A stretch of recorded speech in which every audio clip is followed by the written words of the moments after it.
What went down on the first day of the Giants-Patriots joint practice? We have Mike D'Abate from LockedOn Patriots and Patriot Maven with all the lowdown, as well as updates on Giants cornerback Adoree Jackson's injury, coming up next here on the Locked On Giants podcast. You are Locked On Giants, your daily New York Giants podcast. Part of the Locked On Podcast Network, your team every day.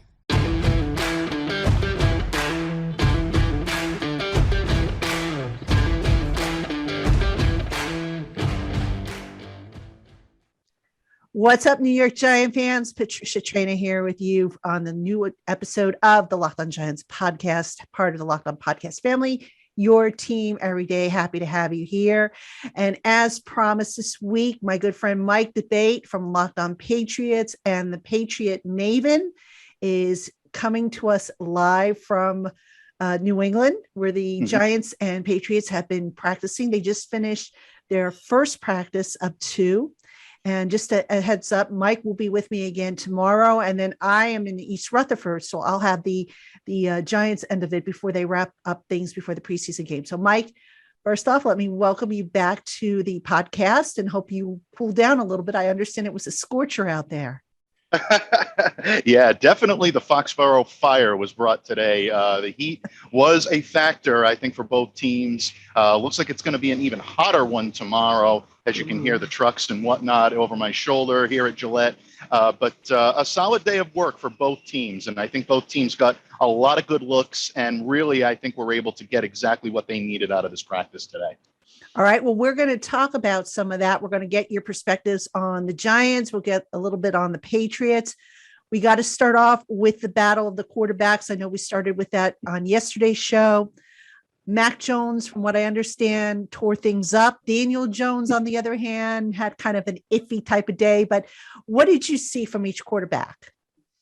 I actually think Daniel Jones had a little bit better than an iffy day, and I'll go into that in a little bit. But of course, I'll start with my wheelhouse, which is Mac Jones and the New England Patriots. I thought Mac turned in arguably his best performance in a Patriots practice thus far. He was sharp, he was attentive, he was able to read the snap very quickly, get the ball out, deliver it where only his receivers could get it, and really showed a lot of command. For a rookie, that's very difficult to do in a Patriots system. It's very difficult to do for any player in any system, especially when you've been splitting the reps with a bona fide star in this league like Cam Newton. So ultimately, I think what's going on with the New England Patriots right now is they saw what they were hoping to see from Mac Jones. Is it going to be enough to win him the starting job? I still think that's a matter of conjecture. Cam is scheduled to come back tomorrow on Thursday here on the practice field at Gillette. It's going to be interesting to see how many reps he gets and how he looks coming out of the gate. If he puts on a strong performance, Patriots have a very difficult decision to make. If not, Mac has definitely proven that he can get the job done. And he looked great today, completing 18 straight at one point against the Giants starting defense. Wow, impressive. That means the Giants defense sounds like they struggled a little bit. I mean, what did you see from the Giants defense? Were they playing a lot of zone or man? I mean, what was your take on their what they put out there and basically where the problems were? Yeah, the thing that surprised me is I saw a lot of linebacker coverage on the Patriots running backs. That's a mismatch for any team playing against New England. New England's runners are very savvy. They run routes very well. In a lot of ways, they're trained very similar to receivers. So in that case, it really surprised me to see that. Now, if that, and especially knowing Joe Judge having the knowledge that he has of the Patriots receiver core, some of these guys he's coached, whether or not that was maybe kind of Joe feeling the team out a little bit, seeing what types of looks were there, maybe trying to get his guys used to seeing things like that. It's a good learning tool and it's a good learning experience. I wouldn't necessarily bury the Giants defense too much. I thought they put out some decent, coverage at times. There was one where they forced Mac Jones into a would-be sack because he was just simply not able to find an open receiver. The receivers were covered very well in the red zone. So there were some glimmers of hope for the Giants defense out there, but they ran into a kid that really was playing like he had something to prove. I think that's more on Mac Jones than it is the Giants defense. But that was the one thing that surprised me, is seeing the linebackers in coverage on some of the running backs that were out there running routes. To me, that seemed like a bit of a mismatch. Okay, and I understand also. Let's talk about Daniel Jones, because I know Giant fans are going to want to know. Based on some of the tweets that were coming out, Daniel Jones had some struggles, didn't look very good. Matter of fact, the whole offense didn't look very good. Disclaimer, of course, they were without Galladay. I think Kyle Rudolph just came back off a PUP. Saquon obviously not even there today due to a personal matter. But overall, what did you think about the Giants offense? And we'll start with Daniel Jones, and then we'll talk a little bit about the offensive line, because I know a lot of people want to know how the offensive line is faring.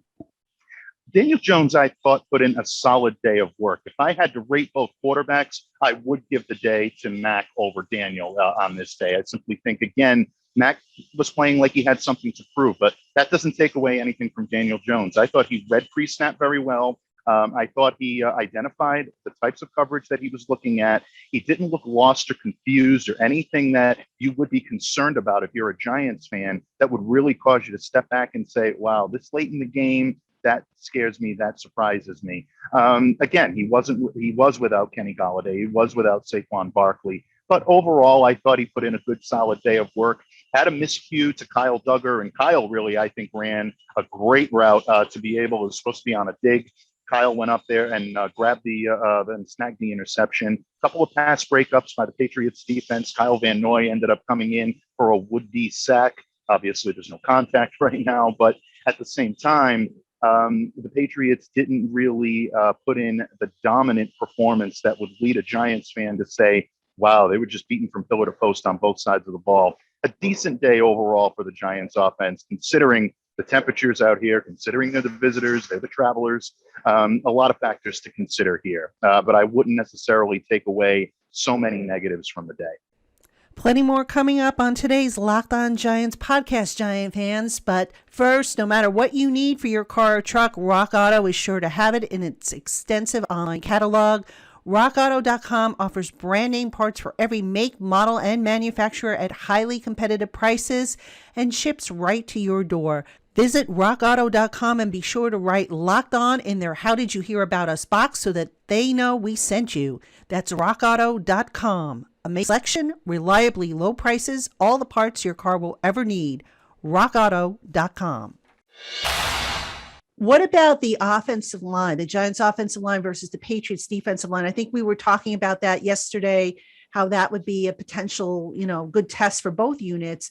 Who won that battle, and what did you see? Who really stood out there? I think the Pats defensive line won that battle a little bit, considering that guys like Van Noy were able to play that 3-4 hybrid linebacker defensive end that was able to get in, get pressure on the quarterback.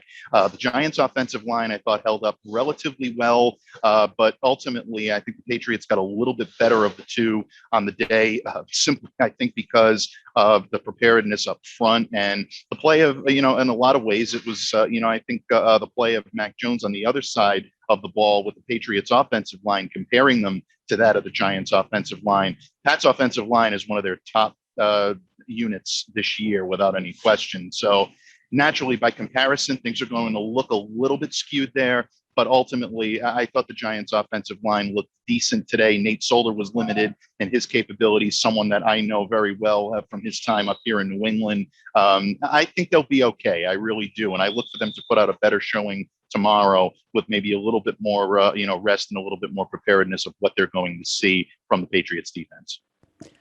All right, now let's talk about the other side of the ball. We'll flip it, the Patriots offense versus the Giants defense. And, you talked a little bit about Mac Jones to start the program.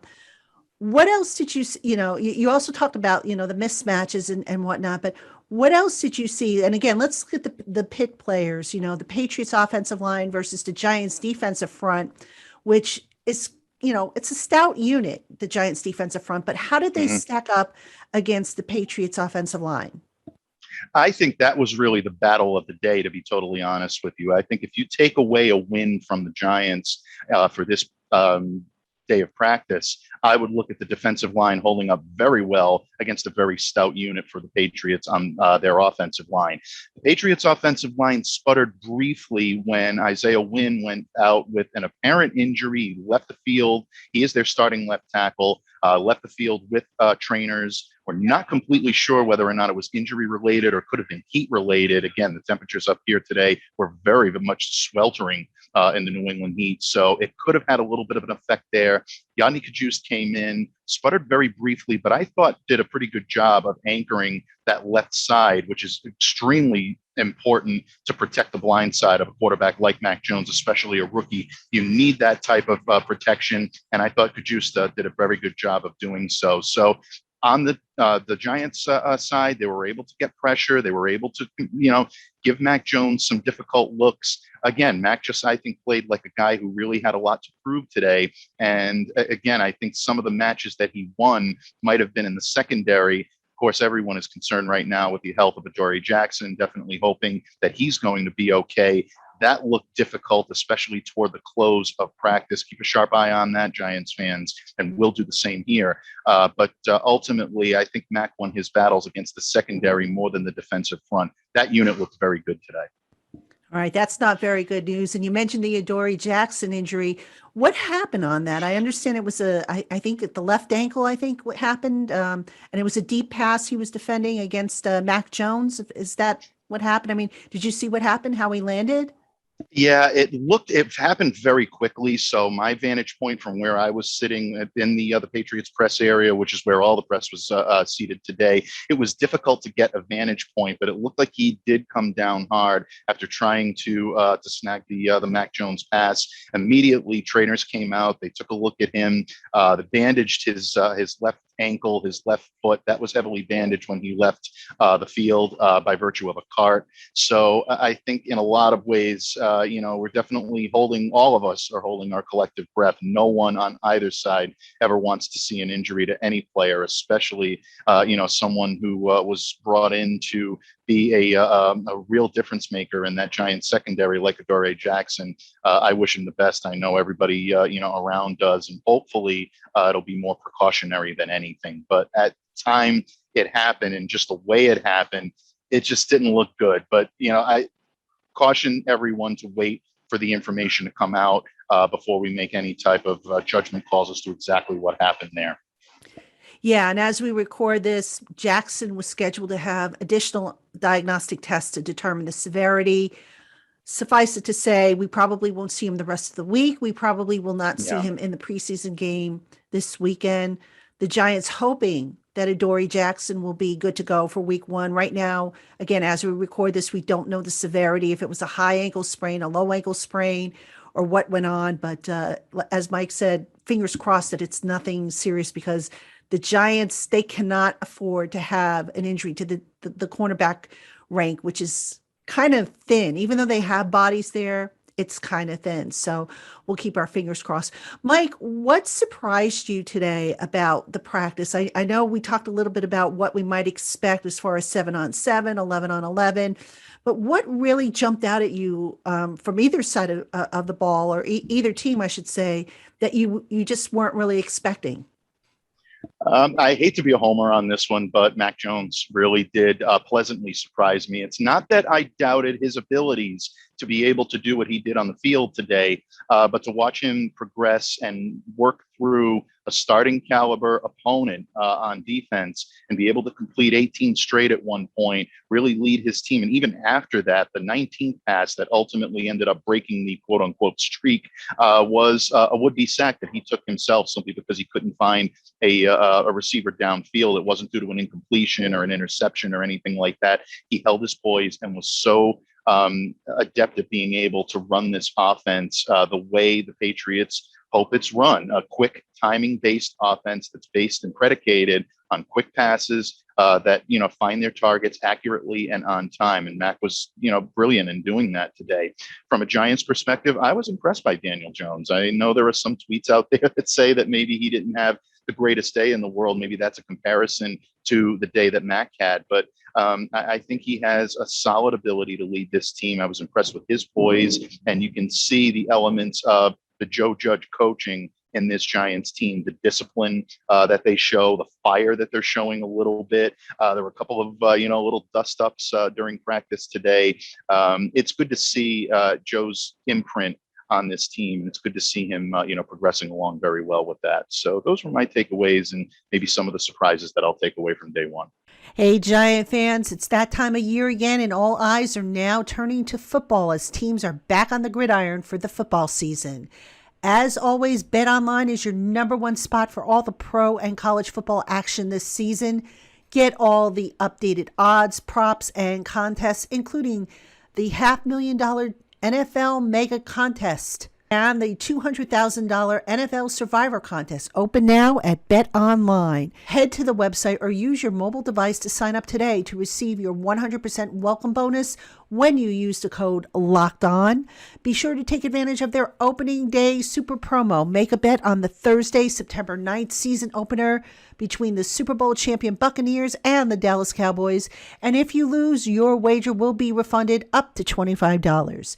BetOnline is the fastest and easiest way to bet on all your favorite sports, from football, basketball, boxing, right to horse racing. Don't wait to take advantage of all the great offers for the 2021 season. BetOnline, your online sportsbook experts. Now, looking ahead to Thursday's practice, which is the last of the two joint practices before the Giants come back to East Rutherford on Friday, which again, I will be at. And then, of course, the preseason game on Sunday. What has Coach Belichick or the players said about what the plan is for Thursday's practice? And, how is that going to vary from what they did today? Because I imagine today they did a lot of 7-on-7, a lot of 11-on-11. Are they going to increase that? I mean, what are they thinking? I think at the same time, I think you're probably going to see something similar to what we saw in today's session, but I think there's going to be less of it. Today's session ran over 2 hours, actually a pretty good amount over 2 hours.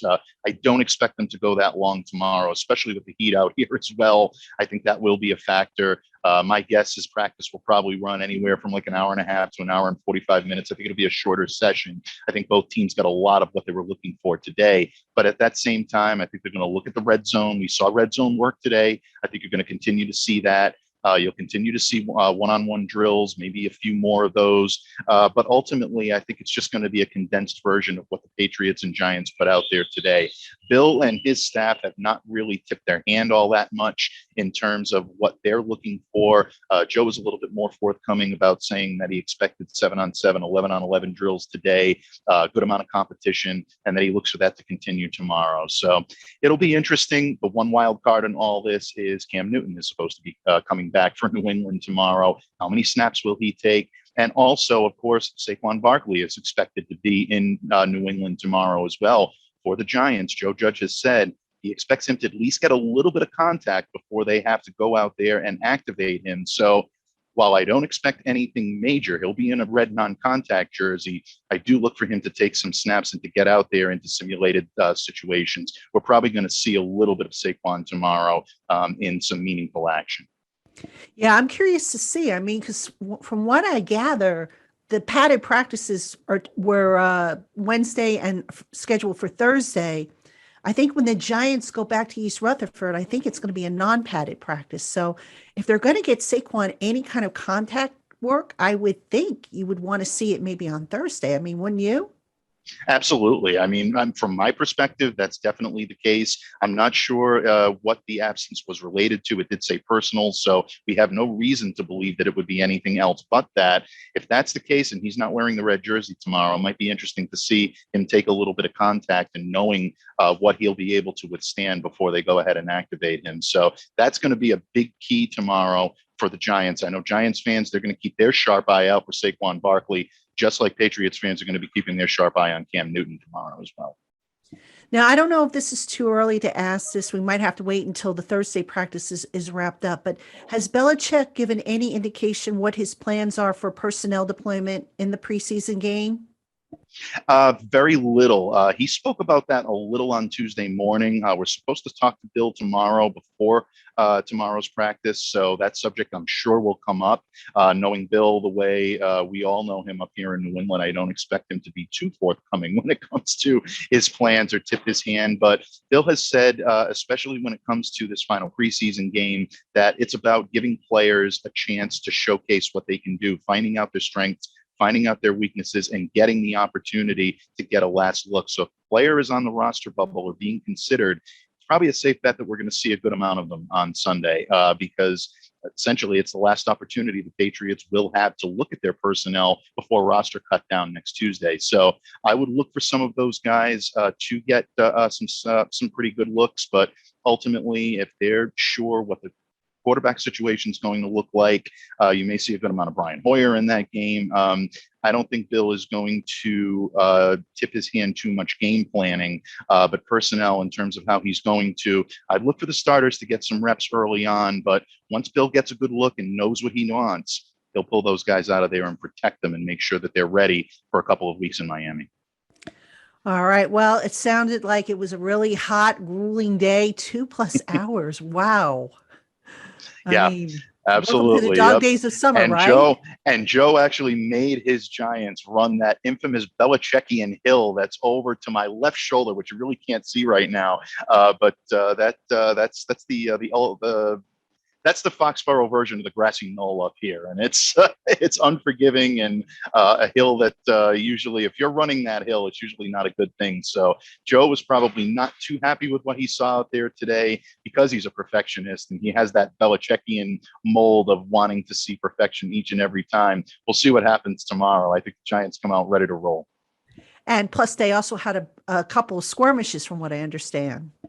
Yeah, I guess David Andrews said after the game, Patriots center David Andrews said after the game that it started, I guess, with two guys talking baseball, believe it or not. Now, I don't know if that was tongue in cheek or not, but you love to see guys mix it up and get that type of competitive fire flowing. But all in all, it was, I think, a good amount of camaraderie for both teams out there. These are two organizations and two ball clubs that really respect one another. You could see it out on the field today. This was a really, really good day of practice. I can't wait to see tomorrow.